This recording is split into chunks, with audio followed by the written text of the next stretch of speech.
Y algunos de ustedes van a decir, te inspiraste en una película para ponerle título a este mensaje. Pero hace algunos años posiblemente usted vio esta historia que se llamaba En busca de la felicidad. No me inspiré en ella, pero después cuando terminé, dije, en algún momento de mi vida yo vi esta historia de este padre y de su hijo en un momento difícil de los Estados Unidos, enfrentando muchos dilemas. Curiosamente nos damos cuenta en la vida de la iglesia, en el ir y venir de gente y de enfrentar situaciones difíciles, que el anhelo de la gente es ese. O sea, la gente está buscando felicidad. Los matrimonios están buscando ser felices, los hijos están buscando de alguna manera vivir en un hogar feliz. Los hijos, cuando comienzan a pensar en el futuro de sus matrimonios, están en eso. El joven que está estudiando está pensando en ser exitoso, en ser feliz en la vida. Estamos en días donde la gente está llena de buenos deseos, el positivismo, una sed insaciable por alcanzar la realización, el éxito, la prosperidad, la fama, todo lo que se emprende. Nadie emprende algo diciendo, pues voy a ver qué sale de eso. Bueno, algunos sí, pero la mayoría no. La mayoría estás en esta búsqueda o en este anhelo de poder ser exitoso en lo que has iniciado. Y esto ha llevado a muchas personas a llegar a un lugar de la insatisfacción, y algunos de los que han iniciado con buenos planes han llegado al fracaso. Y cuando lees este libro, cuando ves lo que el predicador nos dice en este libro, nos damos cuenta que todo inicia de la manera como nosotros definimos felicidad y éxito. Y creo que de acuerdo a lo que hemos ya escuchado, para nosotros los cristianos felicidad y éxito tiene una connotación tan distinta como la tiene para los que no temen al Señor. En los últimos días prediqué en 3 funerales diferentes en 16 días. En 16 días perdimos 3 hermosas ovejas de la congregación en la que pastoreo. Así que, y curiosamente los 3 fueron velados en la misma funeraria, ¿no? Así que casi me ponían alfombra roja los dueños de la funeraria cada vez que llegaba. Pero es impresionante esto. Es impresionante cuando logras ver que las formas como la gente define el éxito es tan distante a como la Biblia define el éxito. El primer hombre al que me tocó despedir es un hombre que fue mi compañero de oración por los últimos quizás 9 u 8 años. Todos los miércoles oramos en la congregación, un grupo de varones, y le he dicho a mi congregación que una silla ha quedado vacía los miércoles por la mañana. Él estaba allí a las 6:20, 6:15, antes de que yo llegara. Y cuando él no estaba allí, para mí era obvio que él no iba a venir ese miércoles. Él siempre me ganaba. Y cuando yo llegaba y él no estaba, yo llegaba a la conclusión, hoy no va a venir. Pero la última vez que lo vi fue 8 días antes de que muriera. Él enterró a su esposa hace 2 años y tenían una chica especial, una mujercita ya que tenía problemas en su mente. Ella falleció 8 días después. Pero le hice una pregunta a él esa mañana y le dije, Juan, ¿cómo está Pita? Era la manera como él la conocía. Y sin que hiciera ninguna otra cosa, él empezó a llorar y empezó a tener lágrimas. Yo dije, ¿qué está pasando? ¿Qué hice mal? ¿Qué pregunté mal? Pero él me dijo esto, Dios sabe bien lo que te voy a decir, pero inexplicablemente Dios nos prestó a esta hija. Y básicamente los médicos nos dijeron que 4 años, después que 5 años, después que 6 años, y ahora tenía 47 cuando finalmente la enterramos. Dice, yo he enterrado a 2 hijos, he enterrado a mi esposa, y yo creo que yo no soportaría enterrar a mi hija. Y acá adentro yo dije, Señor, no le permitas a este hombre pasar por ese sufrimiento sin saber que 7 días después, en un accidente doméstico, él sería llamado a la presencia de Dios y su hija sería llamada a la presencia de Dios 8 días después. Cuando estuve en el funeral de él para predicar, le dije a la gente, me siento tan pequeño de estar aquí. Su fidelidad al reino, su fidelidad para orar. Y este hombre siempre decía, yo no sé cómo Dios puede usar mi vida, pero este era uno de esos regalos que Dios dio a nuestra congregación. Cuando él abría su boca, salía de su boca Biblia. Y su mente era tan brillante que memorizaba capítulos y capítulos y capítulos enteros de la Biblia. Un día tuve que decirle, Juan, tú no te has dado cuenta cómo nos bendices a nosotros cada vez que hablas y cómo es que Dios te usa para edificar al cuerpo de Cristo cada vez que tú hablas y estás ministrándonos. Y posiblemente tú no estás definiendo de forma adecuada por qué es que Dios te trajo a esta congregación y la manera como tú estás bendiciendo a más gente. Dije esto el día que estábamos en su funeral y sus hijos estaban testificando de esto y diciendo, sus hijos no caminan en el Señor, pero ellos estaban diciendo, es cierto, mi papá siempre nos estaba diciendo cosas del Señor y después nosotros nos dábamos cuenta que simple y sencillamente nos decía lo que la Biblia decía.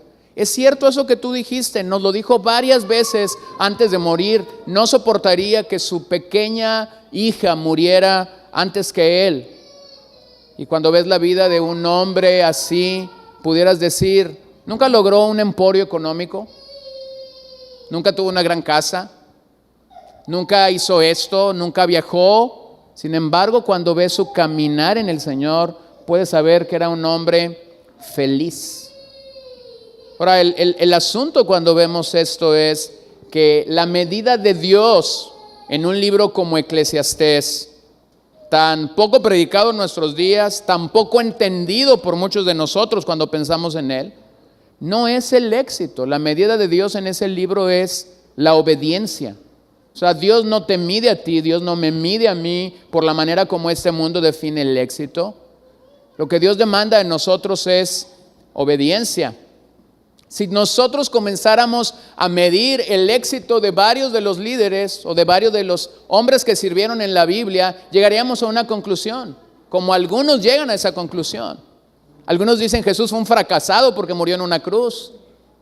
Algunos piensan que el apóstol Pablo llegó al fracaso al final de su ministerio porque en vez de terminar pastoreando una mega iglesia, terminó decapitado por Nerón y sus últimos escritos a su querido discípulo Timoteo fueron desde la Mamertina, un calabozo en Roma. Y por esa razón alguien en los días de él estaba diciendo, no, Pablo es un fracasado, terminó siendo un fracasado. ¿O qué pensar de él? Potente y poderoso profeta Jeremías, ese hombre que estaba proclamando la palabra de Dios y que varias veces en la escritura vas a encontrar que cuando Dios venía y le daba un mensaje, él decía, Señor, no me van a escuchar, voy a ir a un pueblo que es terco de corazón, que no me va a escuchar.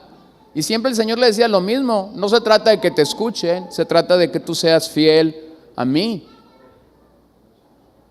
Posiblemente los contemporáneos de Jeremías hubieran podido pensar en él como un fracasado. Sin embargo, nosotros entendemos que esto no fue así. Observen el capítulo 1, versos 1 al 4.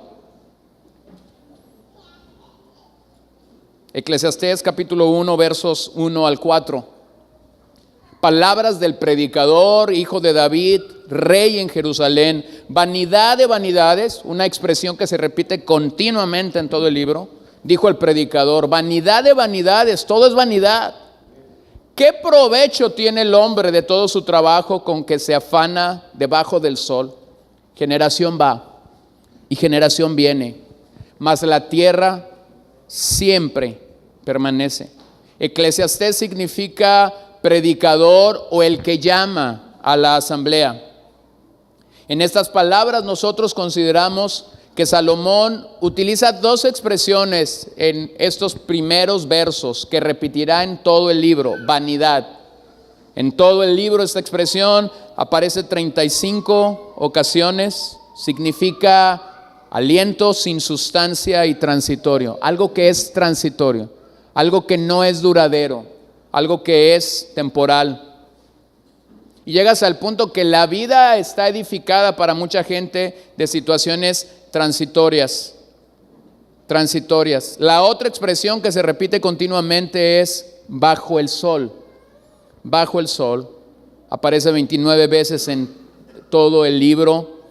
Y esto indica una perspectiva secular de la vida. El predicador está intrigado en este pasaje en donde puede encontrar valor. La tesis del libro es que fuera de Dios, nada en lo absoluto tiene valor permanente. Todo es temporal. Fuera de Dios, la vida no tiene sentido. El otro día tuve una de estas entrevistas y le dije a mi esposa, ahora me siento como que vengo de una reunión tipo Jesús y Nicodemo.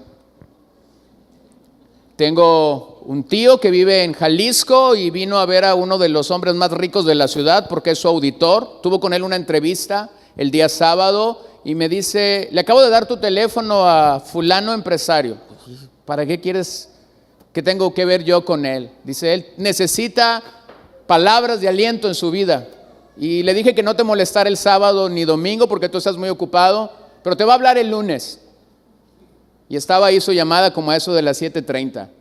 Y primero no sabía cómo entrar, primero se introdujo y después dice, ¿pudieras darme una cita? Bueno, le dije, te pudiera ver hoy en la tarde. Bueno, dice, vamos a definir el lugar. Y yo dije, está bien. Dice, ¿nos podemos ver en el parque fulano de tal? Yo dije, ¿un parque? A las 6 de la tarde, estaba haciendo un frío horrible en la ciudad, como nunca antes recuerdo en mis 30 y cúbole de años de vivir ahí que pudiéramos tener ese frío. Y yo llego y el hombre estaba medio escondido con una gorra, con unos tenis. Él no parecía ser el empresario que todos los demás pudieran haber creído que era. Yo digo, ¿qué va a pasar aquí? Y luego no sabía qué hacer, no sabía si caminar o pararme. De repente él caminaba y de repente se paraba. Y recordé las palabras de Salomón, vanidad de vanidades, su dinero no le da paz, sus empresas no le dan tranquilidad. Le digo a este hombre, mira, date cuenta de que básicamente, simple y sencillamente lo escuché, él tenía sus preguntas y sus respuestas, y yo estaba ahí diciendo, ¿y qué quiere? Pero llegué a este punto en el que le dije, hay un libro en la Biblia, se llama Eclesiastés, está en tu Biblia católica, porque aparte de eso él se siente un buen católico. Sería bueno que regresaras a tu casa y lo leyeras. Y hizo la tarea. A las pocas horas me habló y me dice, vanidad de vanidades, dijo el predicador. Dije yo, sí lo leyó. En el paso de los días he estado cruzando una serie de llamadas y de mensajes con él. Y dice, no puede ser que todas estas cosas que me dijiste al momento de obedecerlas, al momento de creerlas, hayan traído la paz que los psicólogos, los médicos, los consejeros espirituales que he buscado no han podido darme. Hay una búsqueda por la felicidad, pero esta búsqueda por la felicidad está llevando a mucha gente a tomar decisiones equivocadas. En esta búsqueda, la mayoría de la gente que tú y yo conocemos, y lamentablemente nosotros mismos podemos caer en ese error, es tratar de buscar el éxito en la fuente equivocada. Es la peor estrategia hacer planes y dejar a Dios fuera de ellos. La propia Escritura nos declara de su sabiduría, de la sabiduría de este hombre Salomón, y de cómo venían de todas partes del mundo para escucharlo disertar. Se dice que fue más sabio que todos los hombres. Escribió 5,000 proverbios, 1,005 cantares, habló de los animales, habló de las plantas. No había rey que no quisiera escucharlo. Se cree que Salomón escribió el libro de Cantar de los Cantares mientras era un joven. Proverbios en su madurez, pero escribió Eclesiastés cuando era un viejo, cuando era un anciano. Y por eso es que entiendes la palabra que hay detrás de estos mandamientos, de esos consejos que están aquí para nuestras vidas. Este es el calibre del hombre que escribe el libro de Eclesiastés y quien una y otra vez nos anima a considerar la forma en la que nosotros debemos buscar la felicidad. Hay un proverbio que se usa muchas veces cuando estamos en un funeral y es el hecho de que la muerte nos alcanzará a todos y pareciera ser que la muerte nos pone a todos en el mismo lugar. ¿Se han dado cuenta de eso? Al rico y al pobre, al letrado y al iletrado, al sabio como al ignorante, al que estaba enfermo como al que ni siquiera sabía que iba a morir ese día. Nos pone a todos en un mismo lugar. El asunto con esto es ¿qué habremos de legar cuando ese momento llegue a nuestras vidas? ¿Qué habrás legado a los tuyos cuando esto suceda? Y Salomón llega a esa conclusión: una generación va y otra generación viene, y el hombre no escapa del proceso divino. Dios es quien determina cuándo llegamos y cuándo nos vamos. Lo único que a nosotros nos toca es, en ese ínter, poder aprender y poder vivir en obediencia delante de Dios. Pero vean el contraste que él usa. La tierra permanece. La tierra permanece. Aunque muchos ya no están con nosotros, la tierra permanece. Y tenemos entonces estos dos valores que están jugando continuamente en nuestras vidas. Lo que es permanente, lo que es temporal. Hace muchos años, quizás una de las primeras veces que yo escuché predicar al hermano Josué Cuevas, le escuché esta expresión. Cuando pensamos en nuestros hijos y en su educación, nosotros sabemos que esto no es para toda la vida. Tienes un proceso, tienes un tiempo de inicio y de culminación en que nuestros hijos están con nosotros. En aquel entonces mi hija mayor tenía 2 años. Era una bebita a la que yo podía cargar en mis brazos. Hoy es una adolescente de 12 años que casi está por ponerse a mi misma altura, que tiene unos alcances y que tiene unas potencialidades que yo hubiese deseado tener a la edad que ella tenía. El otro día me paré en la madrugada y estaba la lámpara de su cuarto prendida. Abrí la puerta y dije: ¿qué estás haciendo? Y ella me dice: papá, estoy leyendo. Y empecé este libro hoy en la mañana y me faltan 10 hojas para leerlo y solo me acerqué para ver que eran 190 páginas. Y yo dije: increíble, esta niña va a leer en un día lo que muchos mexicanos no leen en toda su vida. La vida va y viene y está en juego lo temporal y lo eterno sucediendo ahí en nuestras vidas. Entonces, ¿dónde estamos encontrando este sentido de realización? Salomón nos presenta algunas opciones a lo largo del libro y nos dice algo. Algunas de esas opciones las probó y no encontró realización, y quizás nosotros también las estamos probando. Observa el catálogo: riqueza material, placeres, sabiduría humana, el trabajo, la competencia, el poder, el idealismo, lo inútil de la vida e incluso la experiencia religiosa. Y me quedo con esta última. Hermanos, hay personas que vienen a la iglesia y que están buscando su realización de éxito en la iglesia. Y permíteme decirte algo: la iglesia no hace feliz a la gente. El ministerio no es dado a nosotros como una fuente de realización o de éxito. Tengo muchos amigos que viven en diferentes partes del país y de repente les digo: ¿cómo está tu vida espiritual?, cuando hablo con ellos. Y la mayoría de ellos siempre empiezan con el pie izquierdo conmigo y me comienzan a dar la agenda de su iglesia local. Voy el domingo a la reunión de 10 de la mañana, regreso en la tarde a esto, estoy el martes ahí para esto, estoy el miércoles. Para ahí. No te pedí tu calendario eclesial, no te pedí las actividades a las que asistes. Te estoy diciendo cómo está tu vida espiritual. Es que ya te estoy diciendo. No me estás diciendo absolutamente nada. ¿Oras? ¿Estás buscando al Señor diariamente? ¿Estás amando la palabra de Dios? ¿Estás memorizando las Escrituras? ¿Estás enseñando estos principios a tus hijos? Y entonces comienzo a escuchar siempre y yo entiendo este sonidito detrás de un teléfono. Hay a veces ciertos enfoques que nosotros consideramos o tomamos creyendo que esto es verdaderamente el éxito. Pero la conclusión finalmente es que si nosotros no tenemos una relación íntima con el Dios de la Biblia y de las Escrituras, nuestro enfoque va a ser inadecuado en cada área que nosotros buscamos realización. Avance al capítulo 6, versos 1 y 2. Capítulo 6, versos 1 y 2.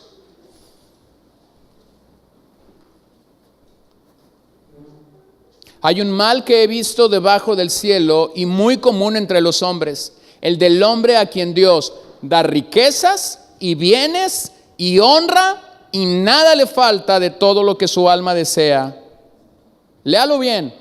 Lo tiene todo, pero, y esos peros en la Biblia son tan importantes y tan ricos en significado, pero Dios no le da facultad de disfrutar de ello, sino que lo disfrutan los extraños. ¿Qué es eso? ¿Qué dice Salomón? ¿Qué es eso?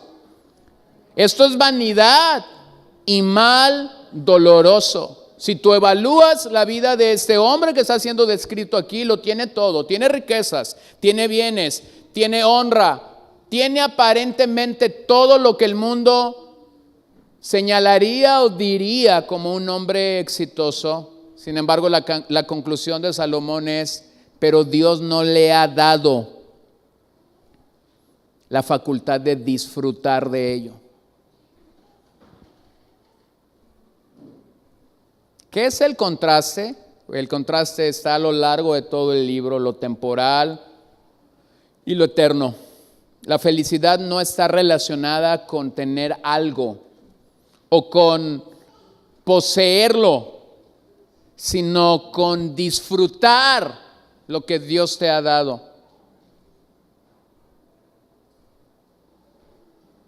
Simple y sencillamente cuando vamos a la mesa a comer, hay varias cosas por las que nosotros deberíamos estar agradecidos. Una, porque hay comida. Dos, porque podemos comer. ¿Se ha dado cuenta de eso?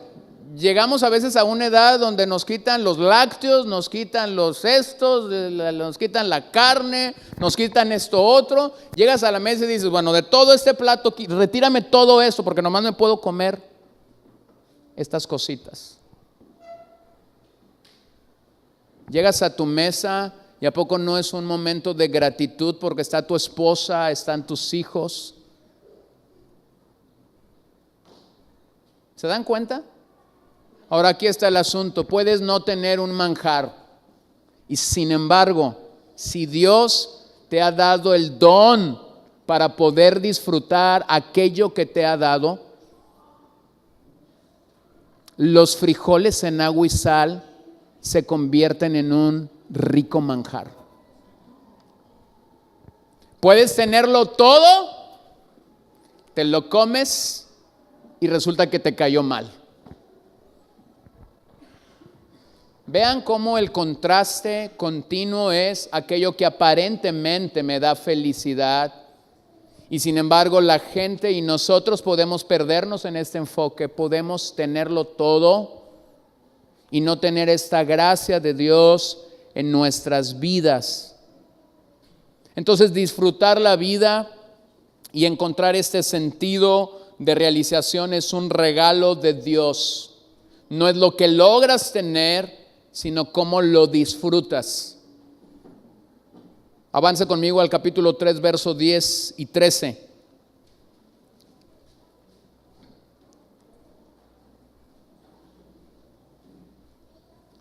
Capítulo 3, versos 10 y 13. Finalmente llego a ese capítulo.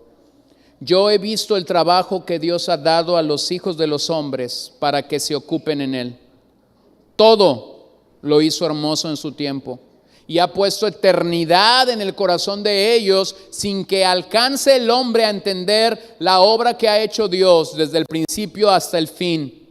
Yo he conocido que no hay para ellos cosa mejor que alegrarse y hacer bien en su vida.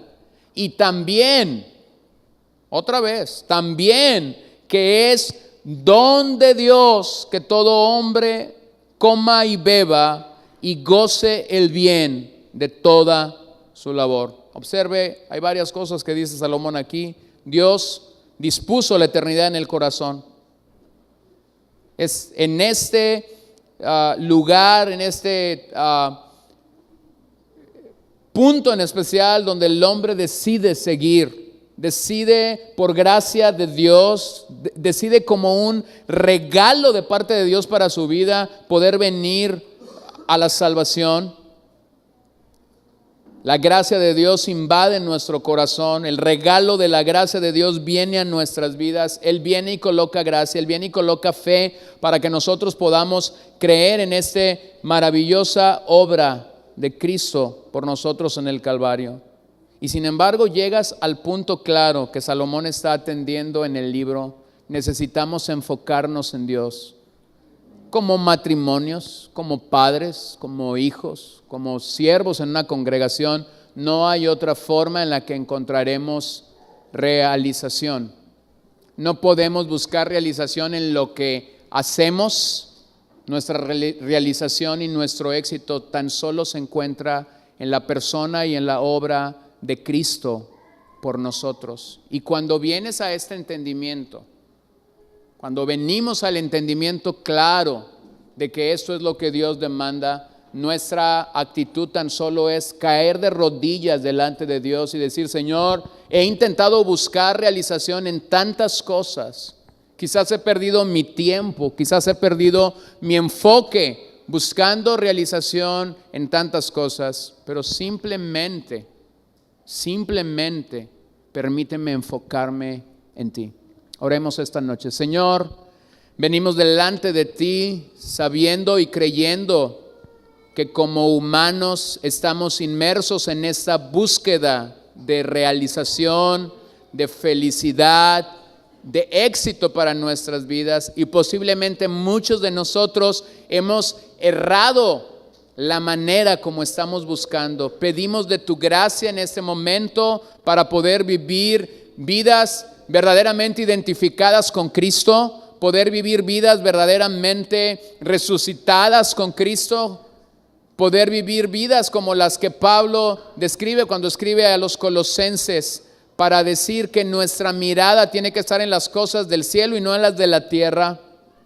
Y sin embargo, aunque lo sabemos, tantas veces hemos fracasado en ello. Pedimos tu gracia para venir a ti rendidos y humillados y entender tu misericordia y tu bondad sobre nuestras vidas. En Cristo Jesús oramos, Señor. Amén.